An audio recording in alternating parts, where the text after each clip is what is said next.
یہ کہہ رہے ہیں 26 لوگوں کو UK سے ڈپورٹ کر دیا. UK میں کوئی ایسا قانون نہیں ہے کہ آپ پرامن پروٹیسٹرز کو جو ہے وہ ڈپورٹ کریں.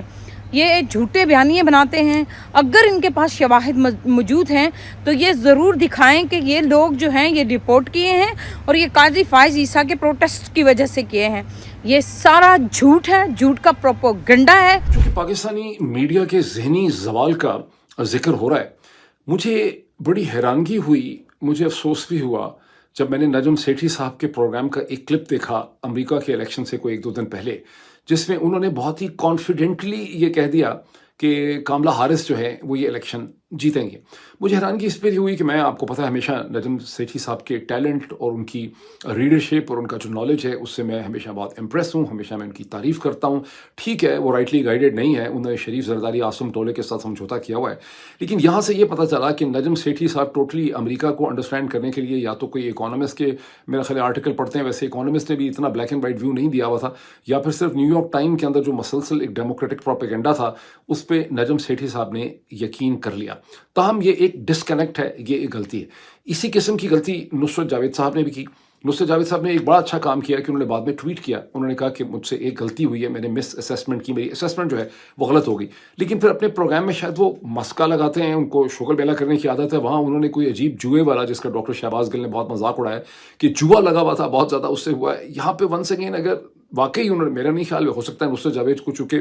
شغل بیلا کرنے کی بہت عادت ہے, لیکن اگر نصرت جاوید صاحب یا اور بھی کسی کے ذہن میں یہ ہے کہ امریکہ میں سٹے بازی یا جوئے سے اس پوری پولیٹیکل مشین کو کنٹرول کیا جا سکتا ہے, تو then it also reveals serious disconnect from understanding the world around you. لیکن سب سے مزے, ویسے تو پاکستان کے برے ہی حالات ہیں سارے اخبارات کے بھی, سارے جو کالم لکھے جاتے ہیں پاکستان کے اخبارات میں اکا دکا کو چھوڑ کے آن این ایکسیپشنل جو کالم چھپتے ہیں پاکستان کے انگریزی اخبارات میں وہ بالکل بھی پڑھنے جوگے نہیں ہیں. لیکن ایک صاحب کا میں نے کالم غلطی سے دیکھا, پہلے میں نے ان کا ایک ٹویٹ دیکھا, ان کا نام ہے ندیم ایف پراچا. یہ ڈان کے کچھ اسموکر کارنر کا کالم وہاں پہ لکھتے ہیں ڈان اخبار کے اندر. میری ان سے کبھی ملاقات نہیں ہوئی, لیکن میں کم از کم سمجھتا تھا کہ پڑھا لکھا آدمی ہے, اور کالم لکھنے کا بھی طریقہ یہ ہے کہ اس کے اندر بے تحاشا دنیا کی, امریکہ میں یہ ہوا, برطانیہ میں ہوا, جرمنی میں یہ ہو گیا تھا, فلاں کتاب میں لکھا ہے, اس قسم کی چیزیں اس میں ڈال دیتے ہیں جس سے لگتا ہے کہ اپنی علمیت جھاڑنے کی انہوں نے کوشش جو ہے کی ہوتی. لیکن ان کا ایک ٹویٹ میری نظر سے گزرا سب سے پہلے. اس ٹویٹ میں انہوں نے یہ کہا کہ جنرل عاصم منیر نے کم از کم ایک اچھا کام یہ کیا ہے کہ انہوں نے پاکستان کو بچا لیا پاپولزم سے. پھر میں نے ان کے اور ٹویٹ دیکھے, پھر میں نے ان کے کالم دیکھے, تو مجھے پتا چلا کہ یہ صاحب جو ہیں ندیم ایف پراچا صاحب پاکستان کے لوگوں سے ایز پر مائی انالیسس شدید نفرت کرتے ہیں. اور ایلیٹزم کا اگر آپ نے کوئی سمبل دیکھنا ہے, اور گرامر اسکول کراچی سے انہوں نے پڑھا ہوا ہے, اور گرامر اسکول کراچی جو ہے وہ صرف ایلیٹزم پیدا کر سکتا ہے, تو ایک ایسا ایلیٹسٹ ان کا مائنڈ سیٹ ہے جس میں یہ پاکستان کے اندر رہتے ہوئے پاکستان کے لوگوں سے, وہاں کی جمہوریت سے, ان کی تھاٹ سے, ان کی سوچ سے یہ شخص شدید نفرت کرتا ہے. ٹھیک ہے, یہ آپ تھوڑا سا ریسرچ کرنے کے لیے دیکھیے گا کہ کیسے کیسے لوگوں کو ڈان اخبار نے کالم دیا ہوا ہے, اور اوپر سے انا پرستی اور انا پرستی ان کی جو ہے کیا کہتے ہیں نارسسم اتنی زیادہ ہے کہ ہر کالم کے اندر ان کی بڑی سی تصویر اس طرح سے چھایا کی جاتی ہے جیسے کہ یہ کوئی بریڈ پٹ ہے یا ٹام کروز ہے یا کوئی پتہ نہیں اینجلینا جولی ہے, یہ کوئی بہت بڑا سیلیبریٹی ہے. دنیا میں بڑے بڑے لوگوں کے کالم چھپتے ہیں بڑے بڑے اخباروں میں, لیکن وہ کالم کے اندر اتنی بڑی تصویر درمیان میں جو ہے وہ ان کی نہیں ہوتی. سارے آرگومنٹ کی باٹم لائن کیا ہے؟ اس کی باٹم لائن یہ ہے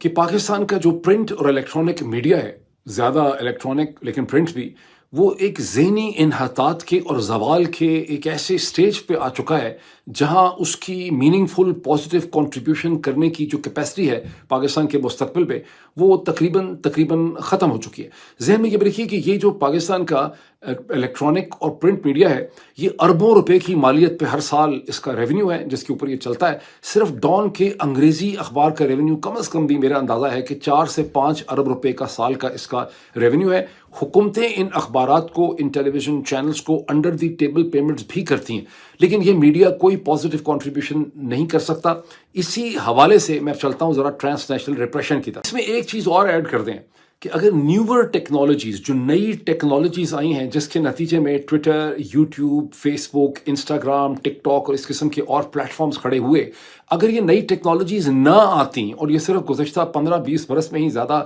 کھل کے سامنے آئی ہیں تو پاکستان جیسا جو بدنصیب ملک وہاں کے رہنے والے ہیں وہ کبھی بھی حقیقتوں کو نہ سمجھ سکتے، بیکاز جتنا بھی روایتی میڈیا ہے اسے ریاست کے اداروں نے بنیادی طور پہ فوج اور انٹیلیجنس نے اسے کنٹرول کیا ہوا ہے. اس چیز کو ذہن میں لائیں، بڑی امپورٹنٹ ہے. اب میں آتا ہوں ٹرانس نیشنل ریپریشن کے ایشو کی طرف. اب پاکستانی جو رجیم ہے، شریف سرداری عاصم ٹولہ،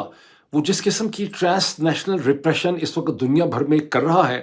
اس سلسلے میں سب سے پہلے میں آپ کو ایک چھوٹا سا ٹکڑا دکھاتا ہوں.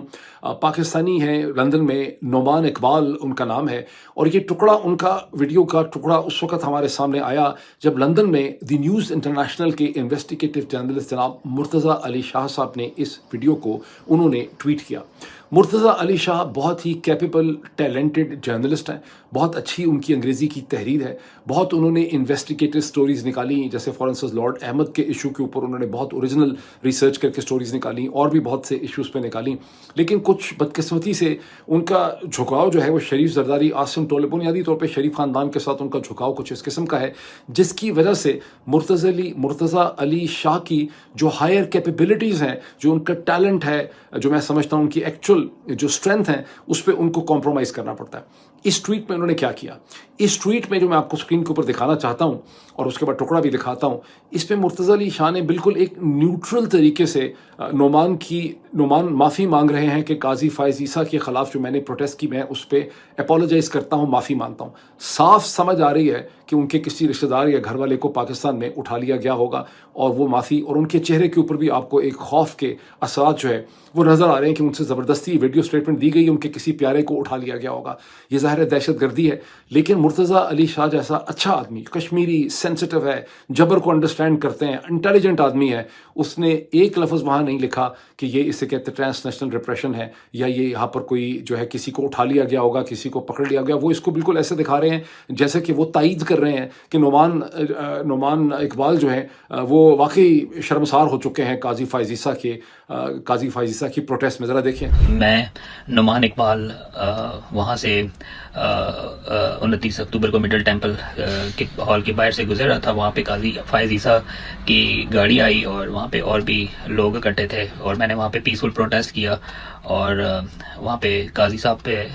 کے بعد جو ہے وہ میں گھر چلا گیا، اور وہ واقعہ جو پیش آیا میں اس پہ شرمندہ ہوں، اور میں معافی چاہتا ہوں، اور دوبارہ میں کبھی پی ٹی آئی کے پروٹیسٹ میں نہیں جاؤں گا. نعمان اقبال کی ویڈیو کا ٹکڑا دیکھا. اب سوال یہ ہے کہ ٹرانس نیشنل ریپریشن کیا ہے. مجھے بہت فخر ہے اس چیز میں کہ پاکستان کی جو آڈیو ویژول آئیڈیاز کی مارکیٹ ہے، یہ ورلڈ ہے، اس میں سب سے پہلے اس ناچیز نے 1 برس و کئی مہینے پہلے ٹرانس نیشنل ریپریشن کے تصور اور کانسیپٹ کو میں نے یہاں پر انٹروڈیوس کیا. اس کے بعد سے ہزاروں پاکستانی جو ہیں وہ اب اس سے واقف بھی ہیں، سینکڑوں جو ہیں وہ اس کے حوالے سے کمپلین اب تک کر چکے ہیں. میں آپ کو یہاں پر یہ بھی بتاؤں گا کہ فیڈرل بیورو آف انویسٹیگیشن کی اوپن انہوں نے پاکستانی امریکنز کو کہا ہے کہ اگر آپ کے پاس کسی بھی قسم کی کنکریٹ ایویڈنس ہے جس میں آپ یہ بتا سکتے ہیں کہ آپ کے کسی رشتہ دار کو، بزنس ایسوسیٹ کو، ماں کو، باپ کو، کسی بھائی کو، کسی کزن کو پاکستان کے اندر ہراساں کیا گیا ہے، تو آپ بتائیں کہ دن کون سا تھا، تاریخ کیا تھی، علاقہ کون سا تھا، شہر کون سا تھا، ڈسٹرکٹ قصبہ کون سا تھا، کون سے پولیس آفیسر تھے، اگر ان کے نام ہیں وہ سب چیزیں بتائیں. اور اس کو آپ کو اس میں کانفیڈینشیلٹی ہوگی، اور اس کو ایف بی آئی کی سائٹ پہ ان کی ای میل جو سسٹم پورا موجود ہے وہاں پہ آپ جائیں، وہاں سے آپ اس کو رپورٹ کر سکتے ہیں. میں پہلے بھی آپ کو یہ چیز دکھا چکا ہوں. اس کی اہمیت کیا ہے اور یہ کیوں یہ ٹرانس نیشنل ریپریشن کا، اور وہ اس کو ڈاکومنٹ کرنا چاہتے ہیں، اس کو ذہن میں رکھیے. اور یہی صورتحال جو ہے وہ برطانیہ میں ہو چکی ہے، یہی صورتحال کینیڈا میں ہے، اور مجھے بہت امید ہے کہ بہت جلدی یہی صورتحال نیدرلینڈ کے اندر، جرمنی کے اندر، ناروے کے اندر، آسٹریلیا اور نیوزی لینڈ میں بھی ڈیولپ کر جائے گی. میں کیوں اتنا پر اعتماد ہوں؟ جیسے مجھے پتا تھا کہ کاملا ہیرس نہیں جیت سکیں گی، جیسے مجھے پتا تھا کہ جو جسٹس یحییٰ آفریدی جو ہیں وہ ایک فاسچین بارگین کر کے آئے. میں صرف ڈاٹ کنیکٹنگ کرتا ہوں. تو مجھے کیوں پتا ہے اس کا؟ اس کی وجہ ہے کہ ٹرانس نیشنل ریپریشن ایک نیا قانون ہے جس کا آج سے 4-5 سال پہلے اس کا کوئی تصور بھی نہیں ہو سکتا تھا. تو پھر یہ کہاں سے آیا؟ یہ اس لیے آیا ہے کہ دنیا چھوٹی ہو گئی ہے, دنیا سکڑ گئی ہے. اب جو بہت سے ایکسپیرٹس ہیں, خواہ وہ چین سے ہوں, نارتھ کوریا سے ہوں, ایران سے ہوں, کہیں سینٹرل ایشین ریپبلک سے ہوں, رشیا سے ہوں, یا وہ پاکستان سے ہوں, یا وہ ہندوستان سے ہوں, وہ اپنے ان ڈیموکریٹک رائٹس آف پروٹیسٹ کو, بولنے کے, شور مچانے کے, پروٹیسٹ کرنے کے, جلوس نکالنے کے رائٹ کو ایکسرسائز کرتے ہیں, جو ان کو ان مغرب کی ڈیموکریٹک سوسائٹیز نے وہ رائٹس ان کو دیے ہوئے ہیں. جب وہ ان رائٹس کو ایکسرسائز کرتے ہیں تو جو بیوقوف جابرانہ حکومتیں, ڈکٹیٹرشپ اور چوروں کے ٹولے بیٹھے ہوئے ہیں پاکستان وغیرہ میں, وہ یہ سمجھتے ہیں کہ ہمارے اوپر حملہ ہو رہا ہے, اور وہ اپنا جو ایک ان کو, جو پاکستان کے تمام لوگوں کو انہوں نے اپنے سو کالڈ قوانین کے ذریعے اور اپنے جبر میں جکڑا ہوا ہے, ان کو لگتا ہے یہ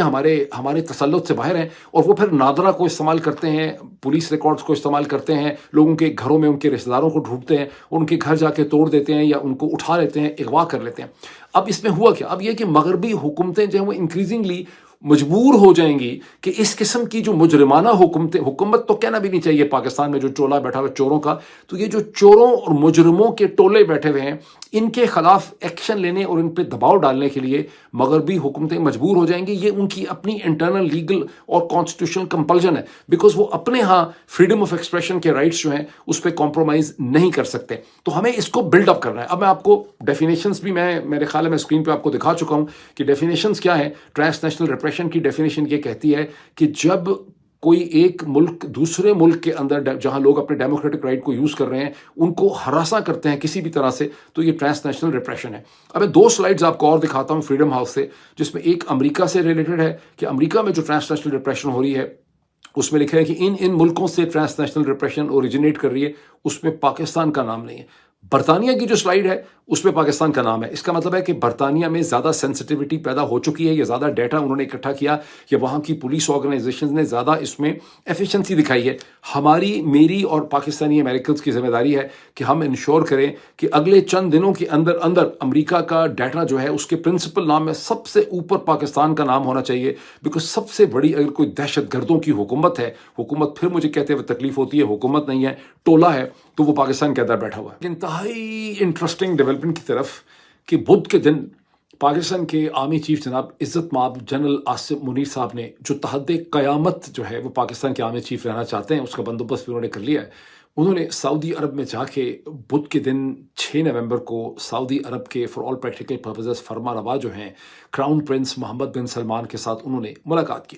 اور جس طرح سے جب میں اتنا سا تھا چھوٹا سا, تب سے ہمارے کانوں میں آواز پڑ رہی ہے کہ اتنا سا تھا میں اور آپ سب اتنے تھے, جب سے یہ آواز آتی ہے کہ خطے کے حالات پہ, ڈیفنس میٹرز پہ اور ڈیولپمنٹ میٹرز کے اوپر جو ہے انہوں نے کراؤن پرنس کے ساتھ بات چیت کی. ابھی تو میں اس کی تھوڑی سی ایکسپلینیشن دیتا ہوں, پہلے ذرا یہ ٹکڑا دیکھ لیں ڈان نیوز کا. Chief of army staff general Asim Munir met with Saudi Crown Prince Mohammed bin Salman at the Royal Palace in Riyadh on Wednesday as part of his official visit to Saudi Arabia. The two leaders discussed issues of mutual interest, focusing on regional peace, defense, and security cooperation. They also explored strategies to deepen Saudi-Pakistani relations. آپ نے سنا کہ کس طرح سے دونوں لیڈروں نے, اہم لیڈروں نے, پہلے تو کوئی پوچھے کہ پاکستان کا آرمی چیف جا کے دوسرے کنٹری کے ہیڈ آف دا اسٹیٹ سے ایسے کیسے ملتا ہے. کتنے افسوس کی بات ہے, کتنے شرم کی بات ہے. ہم پاکستانی کتنے بے غیرت اور کتنے بے شرم ہیں کہ یہ چیز کتنے عرصے سے ہو رہی ہے, ہمیں سمجھ نہیں آئی. لیکن آپ جب بہت چھوٹے تھے, آپ میں سے کچھ لوگ 70 برس کے, اور جو میں بھی بہت چھوٹا سا تھا, تب سے ہمارے کانوں میں یہی آواز ہو رہی ہے کہ خطے کے حالات کے اوپر میوچل انٹرسٹ کے ایشوز پہ, ڈیولپمنٹ ایشوز پہ انہوں نے بات چیت کی. اور میں یقین مانے, آپ ہو سکتا ہے سب لوگ بڑے سمجھدار ہوں, میں اتنا بے وقوف, نادان اور احمق تھا کہ کم از کم 3-4 سال پہلے تک میرے ذہن میں یہ ہوتا تھا کہ جب پاکستان کا آرمی چیف سعودی عرب جا کے اس طرح کی کوئی ملاقات کرتا ہے تو پاکستان کا دکھ اور درد وہاں پہ لے کے جاتا ہے. وہاں بات کرتا ہوگا کہ جناب انڈیا کی طرف سے ہمیں بڑا خطرہ ہے, ہم چین کی طرف یہ انیشیٹو لے رہے ہیں, ہمیں فلاں قسم کے ڈیفنس پروجیکٹ کے لیے اس قسم کے پیسے چاہیے, یا ہماری اکانومی کے بڑے برے حالات ہیں تو ہمیں کوئی تیل ویل جو تھوڑا سا سبسڈی کے اوپر دے دیں یا ڈیفرڈ پیمنٹ کے اوپر دے دیں. لیکن اب کم از کم میں نے وہ یہودی والی مچھلی کھا لی ہوئی ہے جس کو کھانے کے بعد جو ہے نا آپ کو عقل آ جاتی ہے. تو مجھے کم از کم یہ سمجھ آئی ہے کہ یہ وہاں پہ جو بھی بات کرتے ہیں, اور آپ سب کو یہ سمجھ آ جانی چاہیے, یہ صرف اور صرف اپنی بات کرتے ہیں. ان کو پاکستان کا کوئی دکھ درد نہیں ہے, یہ انہوں نے ہم سب کو بیوقوف بنایا ہوا ہے. یہ وہاں پر گئے اس لیے کہ MBS کے ویسے بھی بہت اچھے ریلیشن شپ رہے ٹرمپ ایڈمنسٹریشن کے ساتھ. محمد بن سلمان نے اور سعودی عرب نے ٹرمپ ایڈمنسٹریشن کو میں بہت انویسٹمنٹ کی ہوئی ہے فائنینشلی. ان کے ایک بڑے اسٹریٹجک ریلیشن شپ ہیں ٹرمپ ایڈمنسٹریشن پچھلی کے ساتھ اور ابھی بھی ہوں گے. اور پچھلے چند سالوں میں جب ٹرمپ پریزیڈنٹ نہیں بھی تھے تو بھی MBS اور سعودی فنڈز جو ہیں وہ جارڈ کشنر اور ایوانکا ٹرمپ نے جو کمپنیز اور فنڈز بنائے ہوئے ہیں ان کے اندر hundreds of millions of dollars کی انویسٹمنٹ کرتے رہے. چند دن پہلے ایوانکا ٹرمپ کے حوالے سے نیو یارک ٹائمز کی ایک سٹوری چھپی, کئی پیجز کی, وہ میں نے ٹویٹ بھی کی تھی. اس سٹوری کے اندر ان تمام انویسٹمنٹس کی ڈیٹیل ہے. ویسے ایوانکا اور جارڈ ٹرمپ کی پوزیشن یہ ہے کہ اب ہمارا سیاست سے کوئی تعلق نہیں ہے, ہم اپنے بزنس کے اوپر فوکس کر رہے ہیں, لیکن بزنس ان کا وہی ہے سیاست کا, وہ بیسیکلی طور پہ لابنگ کریں گے کوائٹلی طور پہ. تو یہ جو ساری ملاقات ہوئی ہے ہمارے ہر دل عزیز رہنما تحد قیامت تک رہنے والے آرمی چیف کی, یہ صرف اور صرف ٹرمپ کے حوالے سے ہوئی ہے کہ جناب ہمارا آپ نے خیال رکھنا ہے اور ہمیں ٹرمپ ایڈمنسٹریشن تک پہنچنے کے لیے مدد کریں. And it's a smart move from that point of view, it's a smart move. اب اسی کانٹیکسٹ پہ راہے میں جہاں آپ دیکھتے ہیں کہ پاکستان کے آرمی چیف جو ہیں وہ پریزیڈنٹ ڈونلڈ ٹرمپ تک پہنچنے کی کوشش کر رہے ہیں تھرو کراؤن پرنس MBS, تاکہ ان کو انفلوئنس کر سکیں اور اپنی جان بچا سکیں, کیونکہ وہ تحد قیامت جو ہے وہ پاکستان کے آرمی چیف رہنا چاہتے ہیں. پہلے تو اب ایک سلائیڈ میں آپ کو دکھاتا ہوں جو آپ سے تقریباً 1-1.5 گھنٹہ پہلے امریکہ کے صدارتی انتخابات الیکٹورل کالج کی جو پوزیشن ہمارے سامنے آئی ہے, 521 جو سیٹس ہیں اس کے الیکٹورل کالج کی وہ فائنلائز ہو چکی ہیں, اور اس میں سے آپ کو یہ سلائیڈ دکھائے گی کہ ڈونلڈ ٹرمپ نے 295 جیت لی ہیں, 270 چاہیے تھے ان کو پریزیڈنٹ بننے کے لیے, اور کاملا ہیرس کی اس میں صرف 226 ہیں. سو یوں جو اب تک سیٹس ڈیسائیڈ ہوئی ہیں یہ بن جاتی ہیں 521, 538 جب آئے گا تو اس وقت میرا خیال ہے کہ ٹرمپ 300 سے خاصی زیادہ سیٹیں جو ہیں وہ لے چکے ہوں گے. بہرحال اب ڈونلڈ ٹرمپ جو کہتے ہیں کہ میک امریکہ گریٹ اگین, ان کا سلوگن ہے جس پہ بیسک اسمپشن ان کی جو ہے سب سے زیادہ امپورٹنٹ ان کی اسمپشن یہ ہے کہ جب چین کو ورلڈ ٹریڈ آرگنائزیشن میں ڈیموکریٹس نے یا امریکہ کی حکومت نے آنے دیا تو چین جو ہے اس کو بہت زیادہ موقع ملا کہ وہ اپنی پروڈکٹس, اپنی مصنوعات اور اپنی services, basically products and services کو, اپنی پروڈکٹس کو, مصنوعات کو یورپ اور امریکہ کی منڈیوں میں آسانی سے بیچ سکا. اور اس نے آن پیرالل اپنی منڈیوں کو, چونکہ وہ سمجھتے ہیں کہ اس طرح سے چین نے اپنی مارکیٹ کنٹرول کی ہوئی ہے کہ امریکی اور یورپین مصنوعات جو ہیں انہیں چین کی مارکیٹ کے اندر گھسنے کا موقع نہیں ملا, جبکہ چائنیز کو انفیئر ایڈوانٹیج ملا ہے امریکہ کی مارکیٹس میں اپنا سودا بیچنے کے لیے. تو چین کے اندر یہ بڑی ڈیبیٹ ہو رہی ہے کہ اب ڈونلڈ ٹرمپ چین سے نپٹنے کے لیے یا چینی جو اس کا راستہ روکنے کے لیے ڈونلڈ ٹرمپ کیا کریں گے. اس میں ظاہر ٹریڈ ریسٹرکشنز ہو سکتی ہیں, کمرشل ریسٹرکشنز ہو سکتی ہیں, ٹیکنالوجی ٹرانسفر کی ریسٹرکشنز ہو سکتی ہیں. ذہن میں رکھیے کہ apart from any other thing تقریباً 4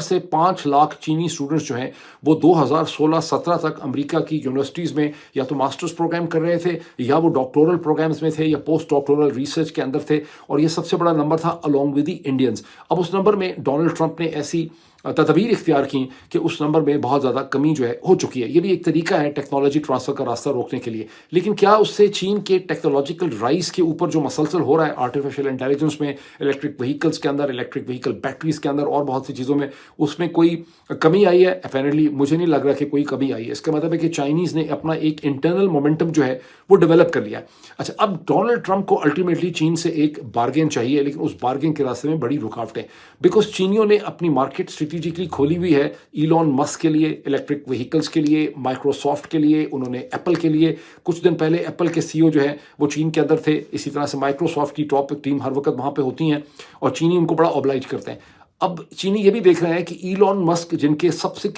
سگنیفیکنٹ فائنینشیل اور انویسٹمنٹ انٹرسٹ ہیں چین میں, وہ اب ڈونلڈ ٹرمپ کے بہت قریب ہو چکے ہیں. انہوں نے ملینز آف ڈالرز خرچ کر دیے, $130 ملین کا فنڈ بنایا تھا ڈونلڈ ٹرمپ کو جتانے کے لیے, اور وہ بار بار ڈونلڈ ٹرمپ کے قریب ہوتے. اب ایلون مسک نے بہت ہی کلیورلی اپنے آپ کو ڈونلڈ ٹرمپ کے قریب انہوں نے کر لیا ہے. یہ بھی ایک انفلوئنس ہے. دوسری طرف سے جرمنز جو ہیں, جو سب سے بڑی انڈسٹریل اکانومی ہے یورپ کی, ان کو یہ مصیبت ہے کہ جرمنز 25% گاڑیاں بیچ رہے تھے پینڈیمک سے پہلے, جس میں مرسیڈیز ہے, جس میں BMW ہے, جس میں آڈی ہے. یہ ساری لگژری گاڑیوں کی 25% چائنیز مارکیٹ انہوں نے کیپچر کی ہوئی تھی. وہ ویسے ریڈیوس ہو کے 15% ہو گئی ہے. وہاں آلریڈی پرابلم یہ ہے کہ امریکہ کے دیکھی چینیوں نے یہ کہنا شروع کر دیا ہے کہ چائنا فرسٹ, تو وہ آلریڈی اس چکر میں وہ نہیں خریدے جرمن گاڑیاں. امریکیوں کو بھی مسئلہ ہے. تو ایک تو یہ ریسٹرکشن ہے ڈونلڈ ٹرمپ پہ کہ یہ کمپنیز جو ہیں وہ ڈونلڈ ٹرمپ کے اوپر, ایلون مسک اور یہ ساری جرمن کمپنیز پریشر ڈالیں گی, اور یورپ سے بہت زیادہ ٹریڈ ریسٹرکشن کروانے میں جرمنز جو ہیں اس کو ریزسٹ کریں گے. لیکن خود امریکہ کے اندر ایک پرابلم ہے. امریکہ میں پرابلم یہ ہے کہ امریکی فارمرز جو ہیں وہ اپنے پروڈکٹس کو, امریکہ میں ایگریکلچر سبسیڈائز ہوتی ہے, وہ اپنے فارم پروڈکٹ کو دنیا میں بیچ نہیں پا رہے, اور چین ان کے فارم پروڈکٹس کی, جیسے سویا بین ہے, سویا آئل ہے, اس کی سب سے بڑی مارکیٹ ہے, اور وہ چاہتے ہیں کہ ڈونلڈ ٹرمپ چین کو مجبور کریں کہ وہ ان کے ایگریکلچر پروڈکٹ خریدیں. سو ڈونلڈ ٹرمپ کا چین کے ساتھ ڈیل کرنا جو ہے وہ اچھا خاصا ایک ٹف قسم کا ٹاسک ہوگا. اب یہ ویڈیو پہلے ہی بہت لمبی ہو گئی ہے، ورنہ میرے پاس بہت اور پوائنٹس اور بہت اور مواد تھا، لیکن حرف آخر کے طور پہ میں ایک بہت امپورٹنٹ سوال آپ کے ذہنوں میں اٹھانا چاہتا ہوں. میرے جو پچھلے کامنٹ آپ نے دیکھے ڈونلڈ ٹرمپ اور چین کے حوالے سے، وہاں سے یقینی طور پہ آپ کے ذہن میں آتا ہوگا ایز یوزول کہ میں بھی چین کی محبت میں گرفتار ہوں، بیکاز ہم تمام پاکستانیوں کو گھٹی میں جس طرح سے ہمارے اذان پڑی جاتی ہے کانوں میں، اس طرح سے گھٹی میں ہمیں چین کی محبت دی گئی ہے. ہم چین کے بارے میں کوئی منفی نیگیٹو بات تو سوچ ہی نہیں سکتے. ہم نے کبھی پاکستان چائنا ریلیشن شپ کو کرٹیکلی ایگزامن ہی نہیں کیا. لیکن اب میں پاکستان میں نہیں رہتا، میں ایک آزاد ریاست ہائے متحدہ امریکہ میں رہتا ہوں، اور یہاں سے پوری دنیا کو میں ایک ٹوٹلی ڈفرنٹ لینز اور اینگل سے دیکھتا ہوں. میں اس نتیجے میں پہنچا ہوں کہ چین کا پاکستان کے ساتھ بڑا ہی بے رحمانہ قسم کا ایک ریلیشن شپ ہے، جو خالصتاً ایک state to state defence strategic relationship ہے. اس کا کوئی انسانی ہیومن ڈائمینشن جو ہے بھی نہیں اور ہو بھی نہیں سکتی، بیکاز کوئی کلچرل افینٹی نہیں ہے، لینگویج نہیں ہے، کلچرل کچھ بھی افینٹی نہیں ہے. تو چونکہ یہ ایک ایسا ریلیشن شپ ہے جس میں چینی جو کمیونسٹ پارٹی ہے اور جو ان کی اسٹریٹجک تھنکنگ ہے وہ صرف پاکستان کے زمین کے ٹکڑے میں جو انہیں عربین سی تک ایکسیس دیتی ہے اس تک ان کا انٹرسٹ ہے. اس کو ایسے دیکھیں، ذرا سوچیں اس چیز کے اوپر کہ اگر خدا نہ خواستہ یہ شریف زرداری عاصم ٹولہ اچانک ایک دن 9 مئی کی طرح کا کوئی ناٹک کرے اور 1000 پاکستانیوں کو بھون دے تو چین کا کیا ری ایکشن اور رد عمل ہوگا؟ چینی ٹس سے مس نہیں ہوں گے، چینیوں کی کوئی شاید اسٹیٹمنٹ بھی نہ آئے،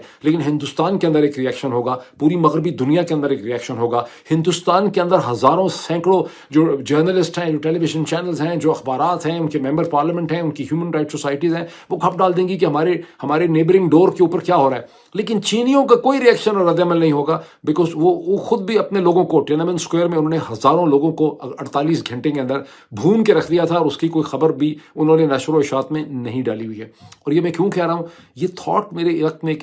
ایک ایسے وقت میں جب میں دیکھ رہا ہوں کہ پاکستانی جرنیل اپنے اقتدار کو، اپنے آپ کو تحت قیامت جنرل رکھنے کے لیے، آرمی چیف رکھنے کے لیے، وہ نریندر مودی کے سامنے بھی ناک رگڑنے کو تیار ہیں. وہ اسے کہتے ہیں ایران کے خلاف کسی سازش کا حصہ بننے کو بھی تیار ہیں. وہ عربوں کے ذریعے اسرائیل کے انگیجمنٹ پروسیس کا حصہ بھی بننے کو تیار ہیں. وہ افغانستان کے افغان طالبان سے جنگ کرنے کو بھی تیار ہیں. Under the sets of circumstances یہ ہمارے لیے بھی ضروری ہے کہ ہم اپنے تمام جو بچپن کے بچگانہ قسم کے آئیڈیاز ہمارے ذہنوں میں ہیں، ہم ان کو ری ایگزامن کریں. میں اس پہ آپ کا ری ایکشن اور رد عمل دیکھوں گا، پھر اس پہ مزید بات کریں گے. ابھی اتنا ہی. تھینک